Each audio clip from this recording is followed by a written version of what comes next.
여러분 안녕하십니까. 9월 7일 새벽이 되었습니다. 저는 책입니다. 민주당 대선 후보를 선출하는 경선이 시작되자 예상을 깨고 이재명이 독주했습니다. 이재명은 지난 주말 벌어진 충청권 경선에서 54.72%를 얻어서 28.19%에 그친 이낙연을 압도했습니다. 권리당원 투표에서도 이재명 55.12%, 이낙연 27.9%로 거의 2배에 가까운 격차를 보였습니다. 강성 친문 성향인 권리당원들도 이낙연이 아니라 이재명에게 표를 던진 것입니다. 언론은 이재명이 대세론을 기반으로 친문 지지층까지 흡수한 것 같다, 이렇게 평가했습니다. 그동안 친문에 있다는 반 이재명 정서가 사라진 것일까요? 민주당 충청지역 선거인단은 7만 6천여 명으로 이 가운데 50.2%인 3만 8천여 명이 경선에 참여했습니다.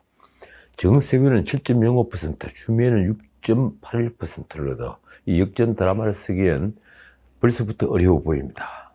친문의 지지마저 놓친 이낙연은 기자들이 질문해도 답변을 하지 않을 정도로 타격을 입었습니다. 과연 이재명 대선론이 이어질까요?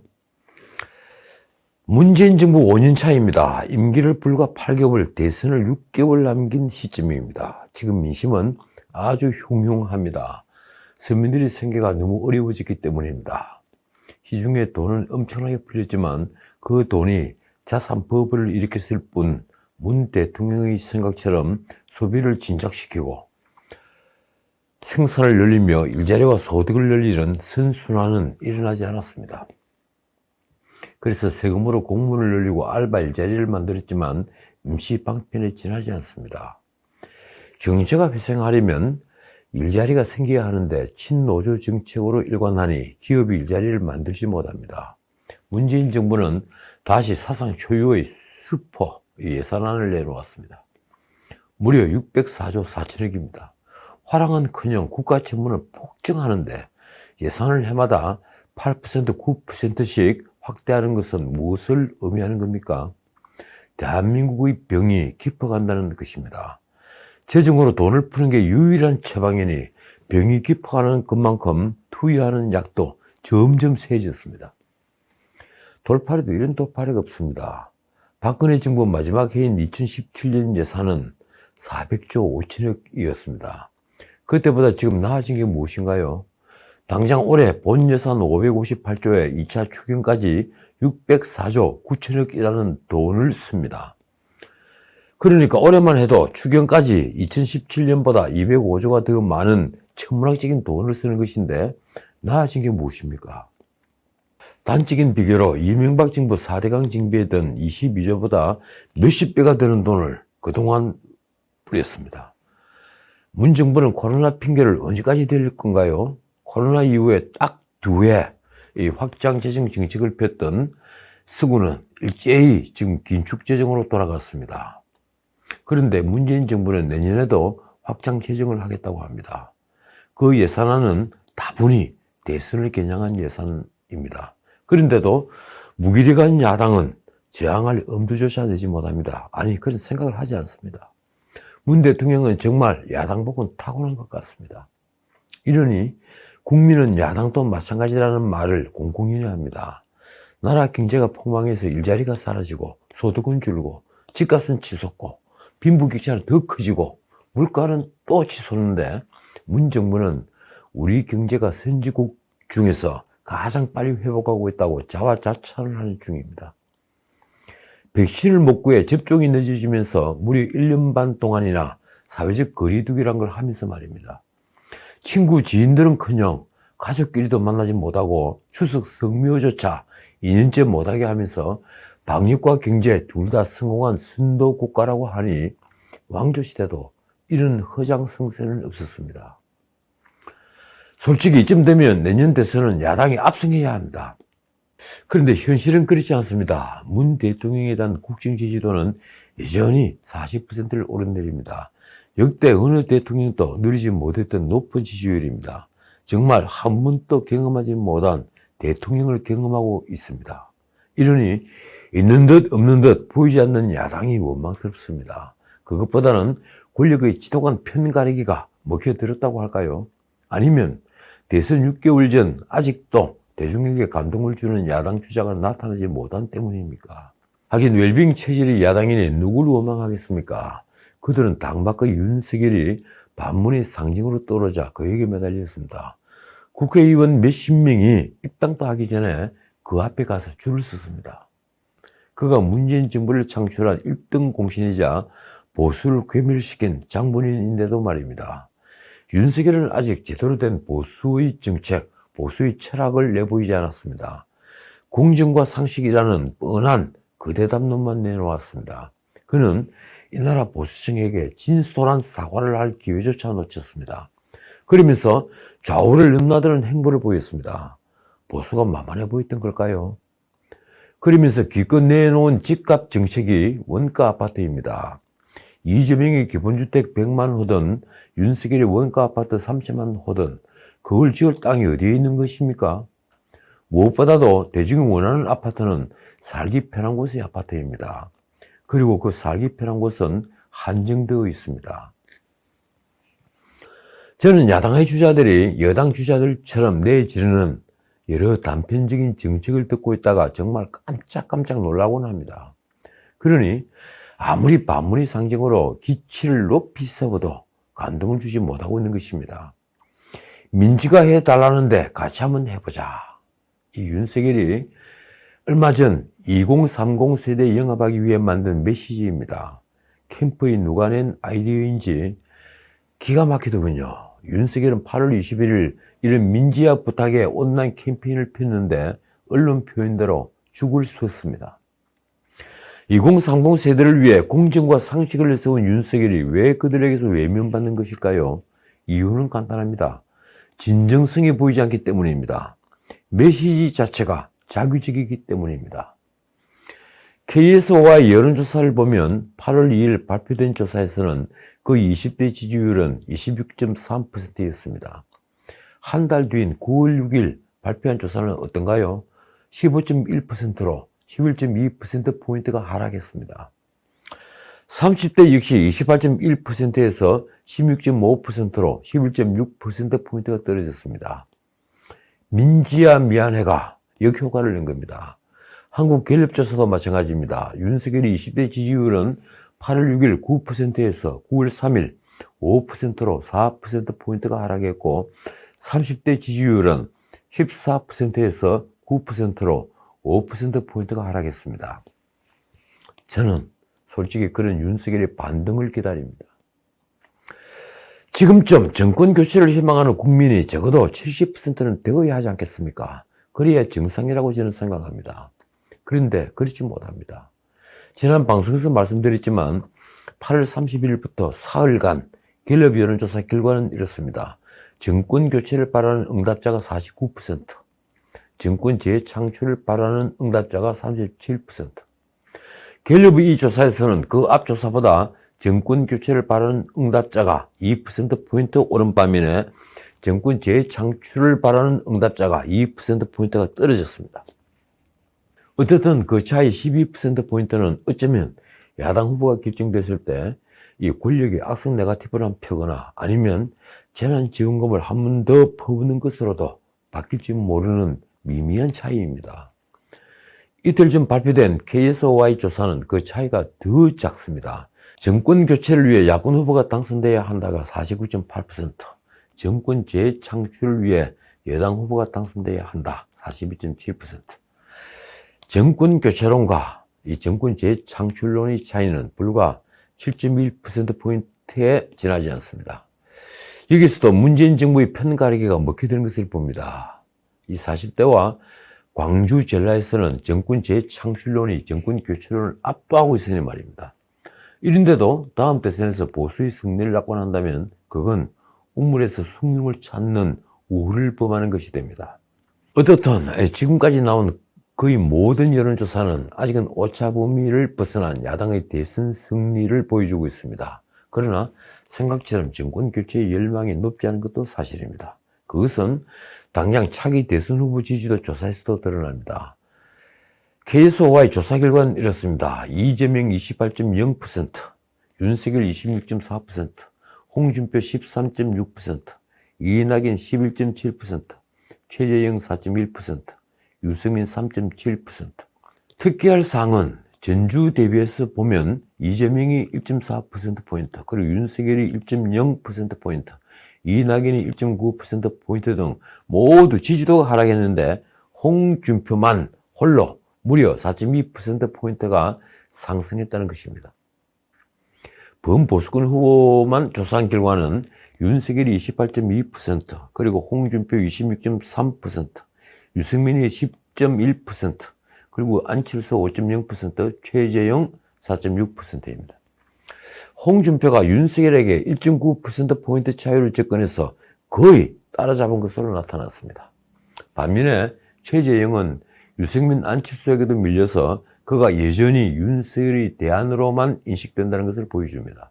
그런데 어제는 홍준표가 윤석열을 처음으로 앞지른 여론조사 결과가 하나 나왔습니다. RN서치가 9월 3일과 4일 이틀간 한 지지율 조사인데 결과는 이렇습니다.